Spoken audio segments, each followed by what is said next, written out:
Good morning. Are we on? Is this thing on? Yes, it is on.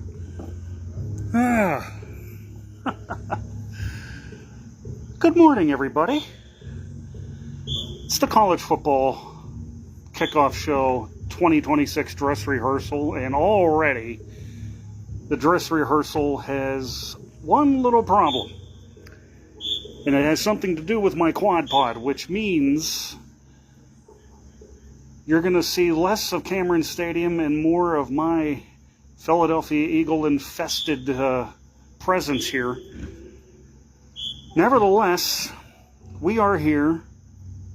You can hear the whistles blowing. You can hear the pads popping.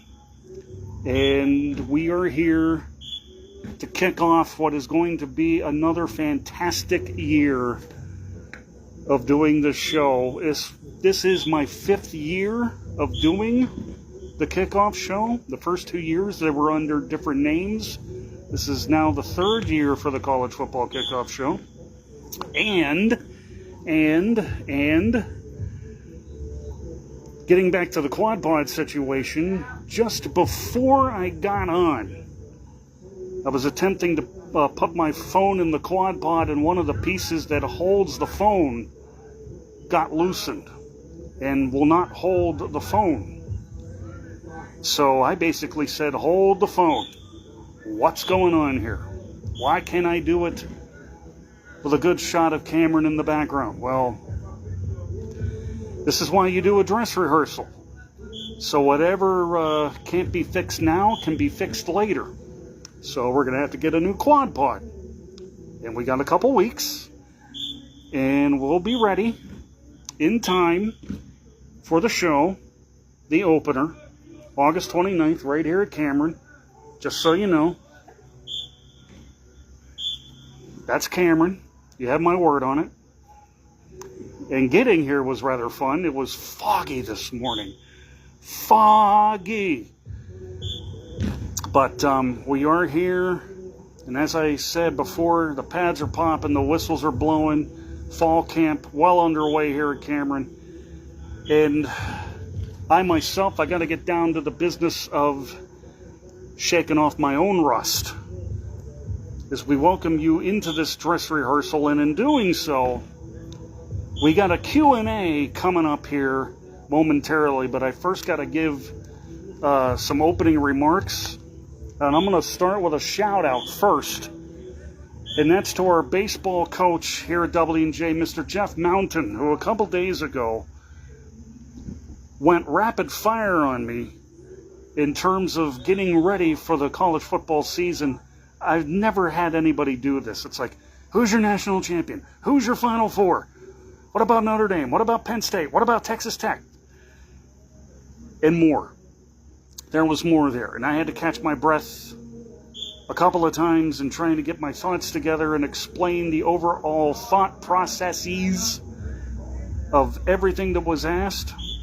So, in essence, our baseball coach kicked everything off for me and got me in the proper frame of mind. So, with that being said, we have that, plus those of you on TikTok, if you didn't hear yesterday, no longer is it called the 10-minute drill or the 10-second drill. It is simply called the drill. All of your 10-second weeknight picks and all of your 10-minute Saturday lanyard picks for the season, all season long, whether it's 10 minutes or 10 seconds, you know the drill. It is the drill. Right here on TikTok, and occasionally, well, not occasionally, it'll be spun off on Facebook, Instagram, and YouTube. So we got all of that squared away. And before we dive into the Q&A, we got one more item of business. Things are about to go Cameron crazy on my end, because it isn't so much the fact that I get to do the show, but I also get to do the 12th man at football games. But that's not all. I will be down here for a select number of women's field hockey games. It's a promise I intend to keep for our head coach, Mackenzie Gagliardi. I told her I'd show up for a couple of games, and when all was said and done, we're doing, I think, 3 games and a scrimmage this year. So my time here in Cameron is going to be of a busy essence. Not to mention the fact that come Halloween, maybe the single most busiest day of the year, there will be the kickoff show, and there will be senior day for the women when they play Allegheny, and then at night, in prime time, Halloween night, we get to host Grove City. It is going to be the single most biggest and busiest day of the year, only for it to be eclipsed by something that I'm going to mention as we start the Q&A right here, right now. And in my hand, we got index cards. And on each index card, there is at least one question. And I can't help but get distracted by our very own head defensive line coordinator, call him what you will. He's the jack of all trades of the operation. Our equipment manager, Mark DeRosa, who's out there doing his thing right now. Probably one of the most smartest, funniest football guys I've been around, along with our very head coach, Mike Sirianni, who, of course, the brother of Nick, whose team I'm representing today, the Philadelphia Eagles, which means that this dress rehearsal did not require me wearing a dress, but something else. Anyway, on to the questions. First up, we go to the Instagram crowd, and our first question comes from one of my favorite people, based out of Rutgers, Victor Mai. Vic Mai _31, his Instagram handle, and he asked me, what are you most excited for this season? Well, I got 3 answers. And I just gave him one, which involves what's going to happen on Halloween. Number 2, week 4, LSU and Ole Miss. I don't think at any time have I ever been this jacked for a game that involves not so much the teams, but a coach for whom I am going to throw under a tank. Why? Because a bus isn't good enough for it. Lane Kiffin is going to get run over and overrun in a way that I don't think, it's got to be within the proper parameters, of course. And we'll have that, but we'll cross that bridge when we get to it. LSU, Ole Miss, week 4. And the third thing, maybe the single biggest college football Saturday of the year, the week after Halloween, November 7th. And I'll give you 10 reasons. Alabama, LSU, Georgia at Ole Miss, BYU at Utah. It gets better. Miami at Notre Dame. Oregon at the Ohio State University. Michigan State at Michigan. Iowa at Northwestern. Penn State at Washington. Rutgers at Wisconsin. And Air Force and Army. Incidentally, Air Force and Army is playing in the same time slot as Miami and Notre Dame, and both are being nationally televised. I got a feeling about, again, we'll cross that bridge when we get to it. After all, records are the key. It ain't the team so much. It's the records going in. So, Victor Mai, thank you very much for a great, great, great question. Now we go to our second one from our athletic director's assistant here at W&J, Mr. Aaron Thompson, otherwise known as AA Ron. I've never told him that. Aaron Thompson asked me, what are your top 5 favorite stadiums in college football? Well, I have to set aside 2 that's only for bowl game holiday related purposes. The first 2 off the board, obviously the Rose Bowl. Nothing can come close to it. Nothing can top it on New Year's Day. With the field perfectly painted, polished, and manicured. And then, of course, the 2 best teams get the right and privilege to play on it. Last 2 Rose Bowls haven't been kind to me, for obvious reasons. You know, Alabama losing to Indiana. Although right now I'm kind of on the rocks with Alabama at this particular point in time, especially considering what our very own Coach DeRosa just told me a short time ago, and I have to remember this for when the time comes to the business of picking against Alabama. Whenever that might be, I do not know. But there's going to be a point. Might be this year, might not be this year. Heck, I've already broken a promise that I wasn't going to wear Alabama's team colors this year. So, there's that, of course. Oregon losing to Ohio State, that was what I like to refer to as the throw in the damn towel game. Because Ohio State went full-on Drago mode on my Ducks. And that's one that always humbles me. But I got way too much respect for Ohio State to not fret too much about it. After all, I do root for Ohio State to beat Michigan every year. So there is that. Anyway, that's the first stadium, the Rose Bowl. The second would have to be the Sun Bowl in El Paso. Again, it's another holiday-related choice. New Year's Eve, you get 2 very good football teams playing on it.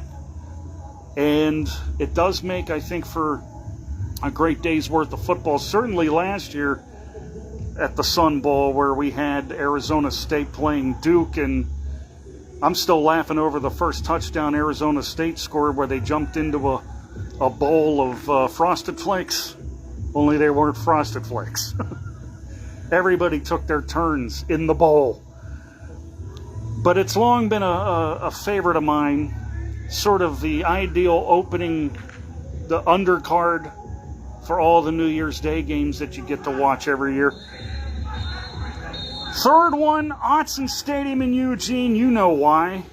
It's the House of Loud. Everybody shouts before the start of the fourth quarter. And if there's one thing I do know about Autzen Stadium that no 100,000 seater can tell me, is that it's not so much about quantity, it's quality.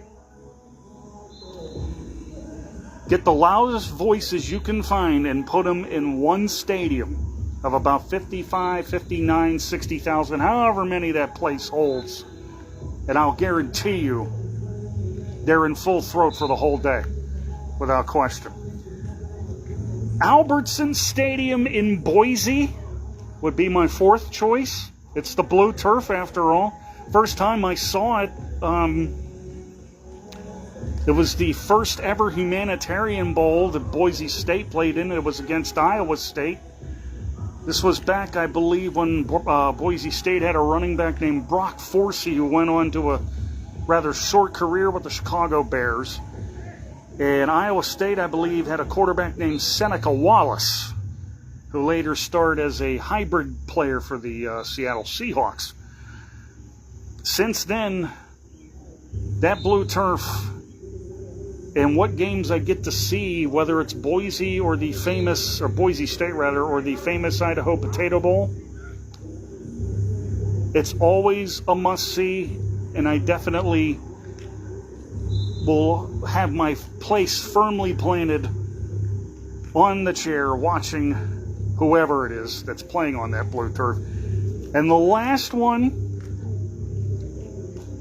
you won't know the name, but you'll know the team. And it's only in recent years have I started to grow a love affair with this place. Washington Grizzly Stadium in Missoula, Montana.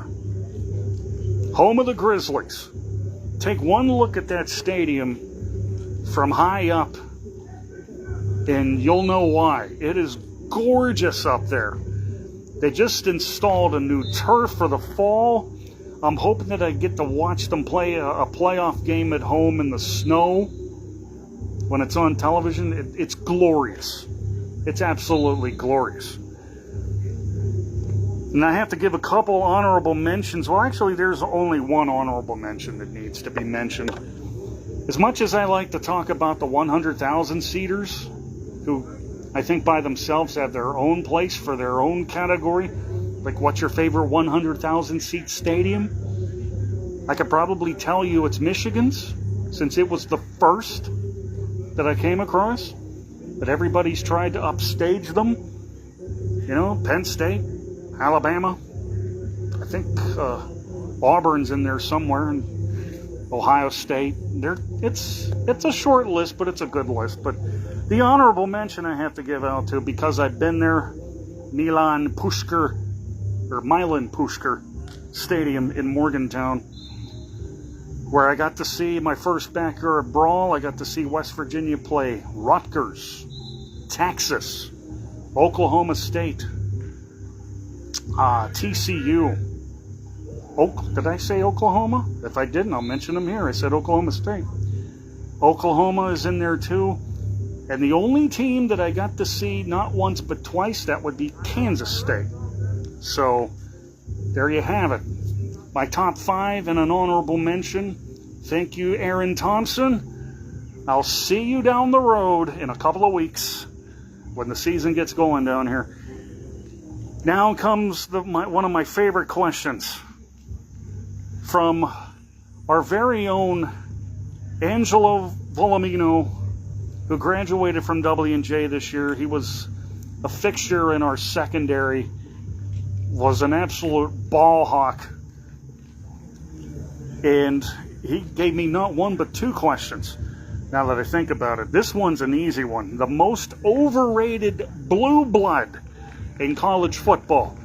That is an easy answer. It's Texas.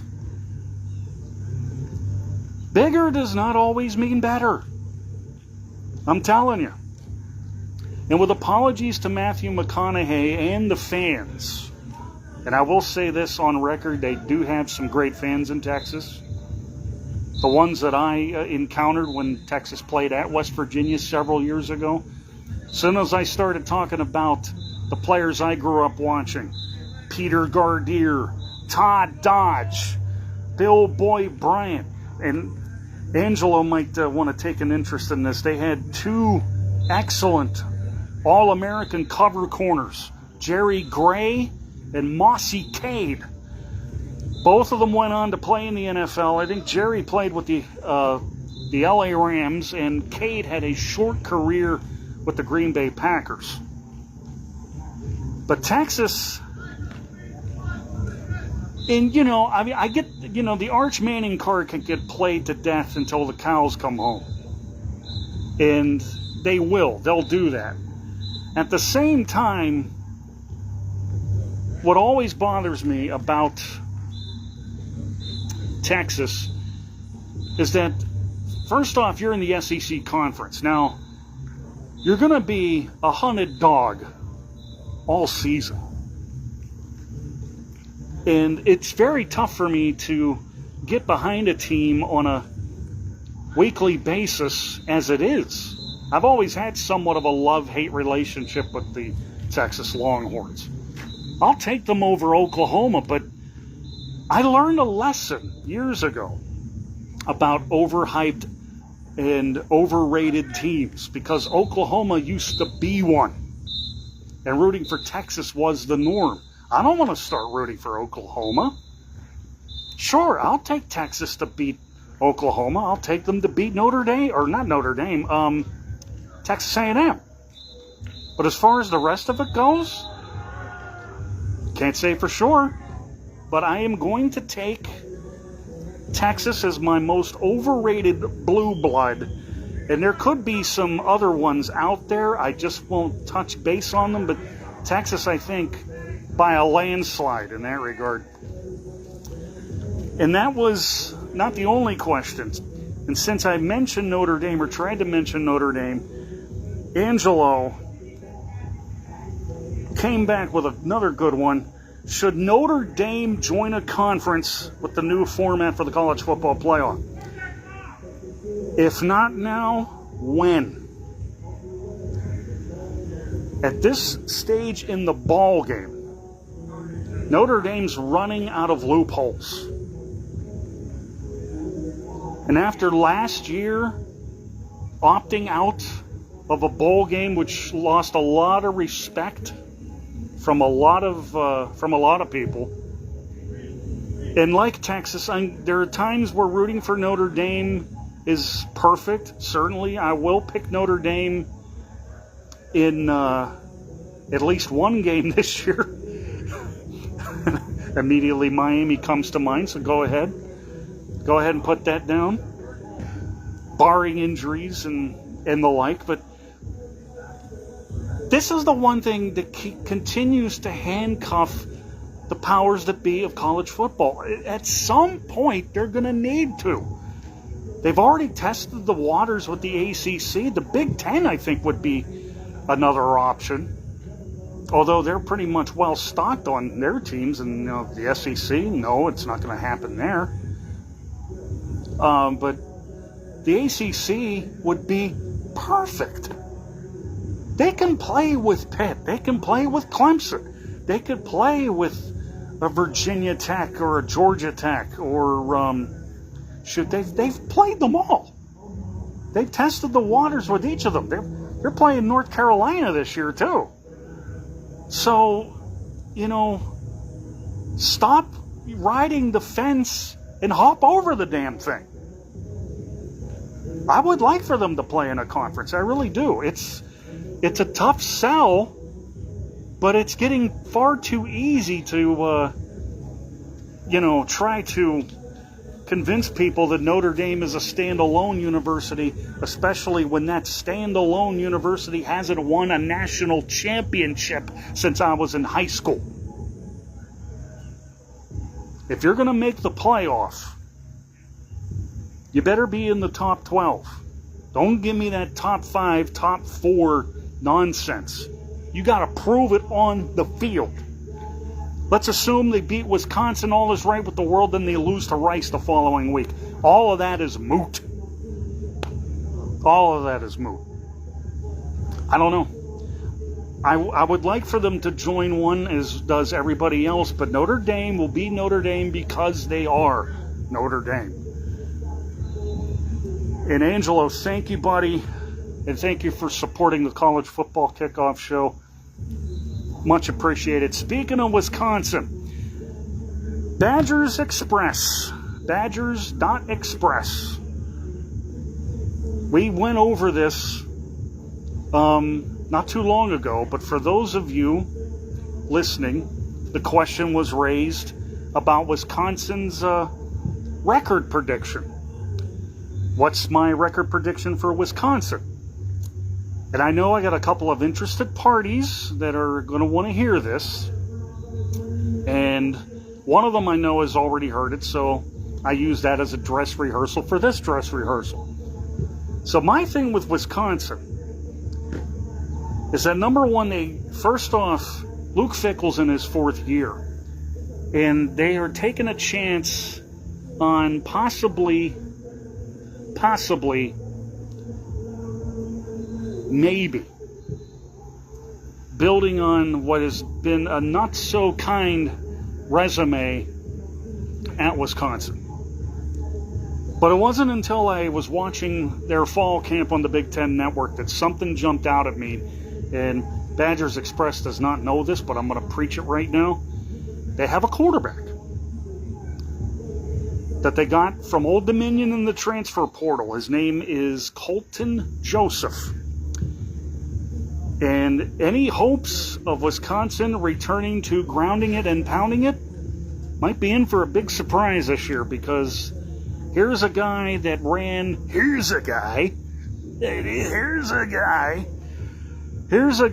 who ran for over 1,000 yards at Old Dominion.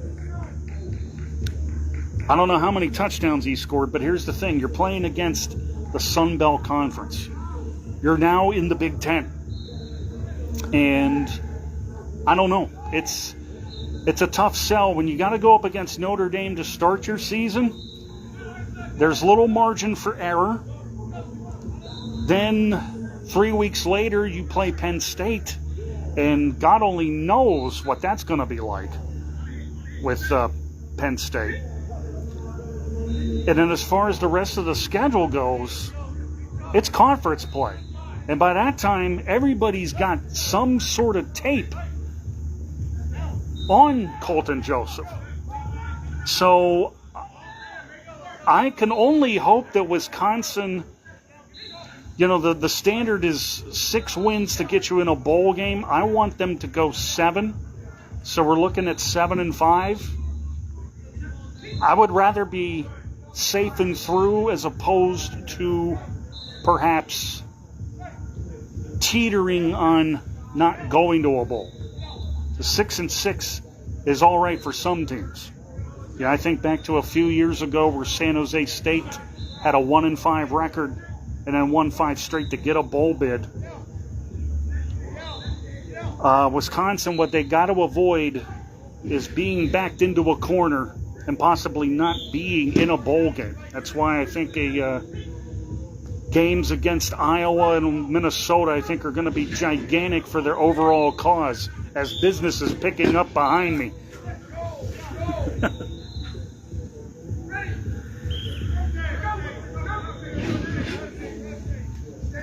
Oh, the sound of the sled. So Badgers Express, I'm sticking to my guns on this one. 6 minimum, 7 max. And now I have a question from a college football podcast. Who is the dark horse to win the national championship? There's 3 of them. And they're all from different conferences, oddly enough. But some of them are saying Washington. Some are saying Oklahoma. I, however, am going to choose Clemson. And Clemson's in a very unique spot here. They get their running game back with Gideon Davison and Jay Haynes. I'm a little unsure about the quarterback position, but if there's one thing I do know about Clemson, and I don't know if it's true if it's going to be true this year, but I want to see if Dabo Swinney can stick to his guns in getting the fastest D lineman in the country, blowing everything up at the line of scrimmage. I fell in love with Clemson more so for its D line than anything, and that's not saying a lot because I'm the kind of person that likes to go where my eyes wants to go where the ball is going. They want to go wherever it's going. So, plus the other thing about Clemson, they get Miami, Virginia Tech, Georgia Tech, and South Carolina all at home this year. Yes. So, if there is a couple of very good reasons why Clemson not only should make the playoff, but should play and possibly win the national championship, I mean, it's a tough sell. It really is. Especially when you consider that the final 4 that I picked, that our baseball coach at W&J, Jeff Mountain, had asked about, I said Oregon, Ohio State, Indiana, because I feel Indiana's getting slighted already, and Georgia. That's who I'm counting on. That's who I'm going to go with. Of course, you know me, I'm picking Oregon to win it all every year. So, Clemson's got more than enough in the tank, I think, to make a serious run at it. But it's just a matter of, if there is a weakness, I don't know where it is from a name standpoint. Could be the quarterback position. Although Christopher Vezina is the incumbent right now, and they have, I think, about 5 other quarterbacks on the roster. They're always going to have good wide receivers. and good ball hawks in the secondary. But what's key, I think, starts in the trenches. That should set the tone for everything else. And now, thank you, a college football podcast, for that question. And finally, my main man, Carson, who calls the admissions house home here at W&J and calls his favorite team the West Virginia Mountaineers, asked me 3 very solid questions that don't pertain to the West Virginia Mountaineers, unfortunately. First off, how many teams do I see able to win the national championship? Number 2, who are my Heisman contenders? And number 3, what are your coaches on the hottest of hot seats? Well, how many teams? I just gave you 4. Oregon, Ohio State, Indiana, or Georgia. Any one of those 4. I just got a funny feeling. You know, Indiana has Josh Hoover, who came over, I believe, from TCU, taking over as the signal caller this year. And I don't know how many transfers. Don't know how many. But Kurt Cignetti is not going to be satisfied. And this is the thing I love about Cignetti. Yeah, he is starting to win me over in small doses. Small doses. But if there's one thing I do know about Cignetti, he just blasted the SEC, and particularly Commissioner Greg Sankey, at the Big Ten Media Days. We don't whine and complain. I love that. The Big Ten is clearly the best conference in the country. The best. And I'm not saying it because I love Oregon, or for the very fact that they're in the same conference with the Ohio States, the Michigans, the Iowas, the Minnesotas. You know them. You watch them. But Oregon, Ohio State, Indiana, and Georgia, I mean, I'm picking Oregon to pick, as always, to be the national champion. Now, as far as the Heisman contenders, it's always about the quarterback position, is it not? Yeah, the media will salivate and ride the Manning coattails with Texas. Arch Manning this, Arch Manning that. You know, this is why so-called football experts are not good in selling stuff. Not good at all. But I am going to mention 2 other names to go with Arch Manning. Dante Moore from Oregon, which I can only hope that his level of play gets kicked up, not just 1 notch, but a couple of notches. Especially when you consider what Oregon's got to close the season out with. Ohio State, Michigan, Washington. Those 3. They're big. Real big. And Jeremiah Smith of Ohio State.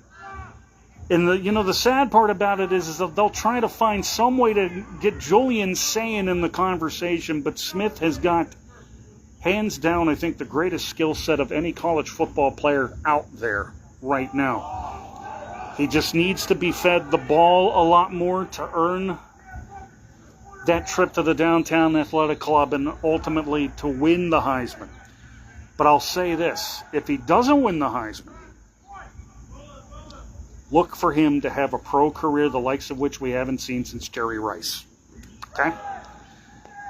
And last but not least, coaches on the hottest of hot seats.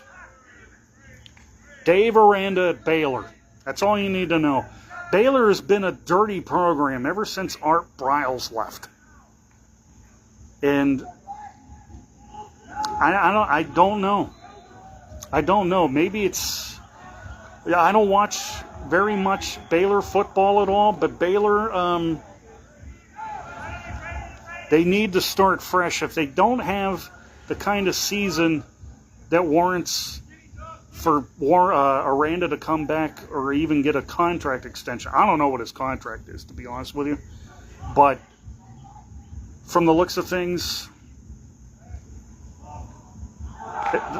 the seat is already on fire right now. So I don't know what's going to happen one way or the other. Nevertheless, we have Dave Aranda. I can't think of anybody else on the hot seat currently. I mean, you could throw in Mike Norvell, and that's what Carson had in mind. Mike Norvell of Florida State. He's another one.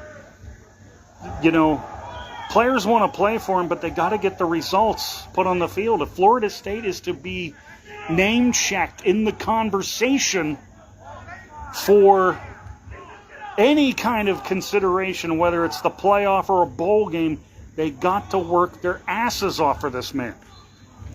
He's too good a coach as it is. I mean, I knew that when he was coaching at Memphis.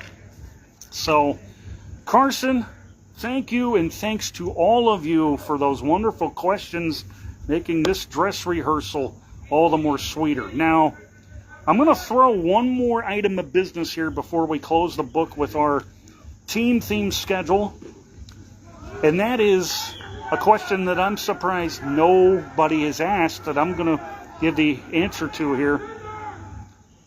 Who's going to be the first one out of the playoff?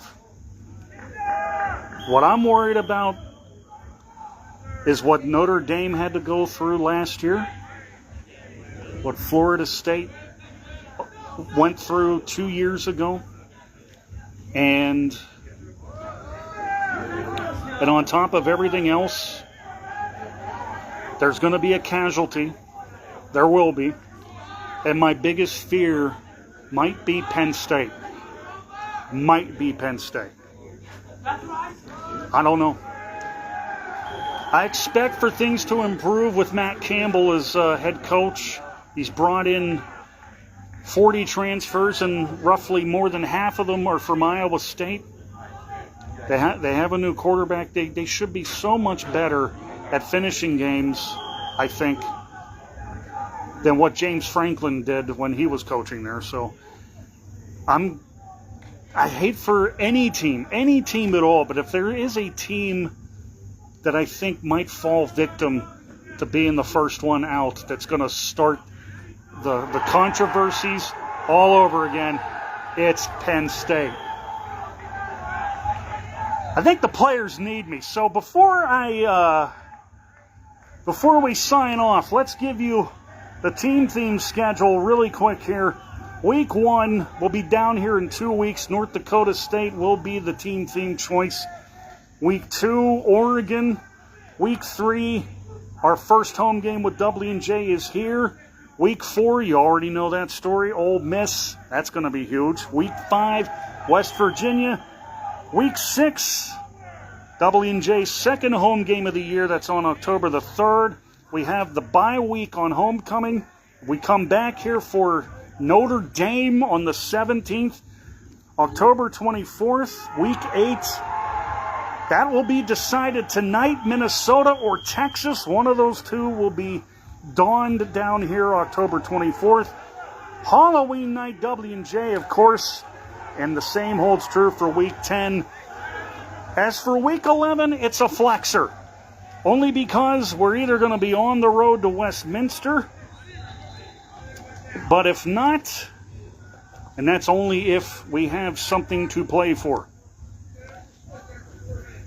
But if by chance we either wrap the conference title up or whatever, except for the fact that we have to go on the road, and we probably will, we'll have it here. Otherwise, we're going on the road. So for our dress rehearsal, I think it went kind of sort of well, but our work is done here, and we will see you back here 2 weeks from today for the season premiere from Cameron Stadium in the College Football Kickoff Show. For now, with the sun making me sweat, it's time to join up with my boys.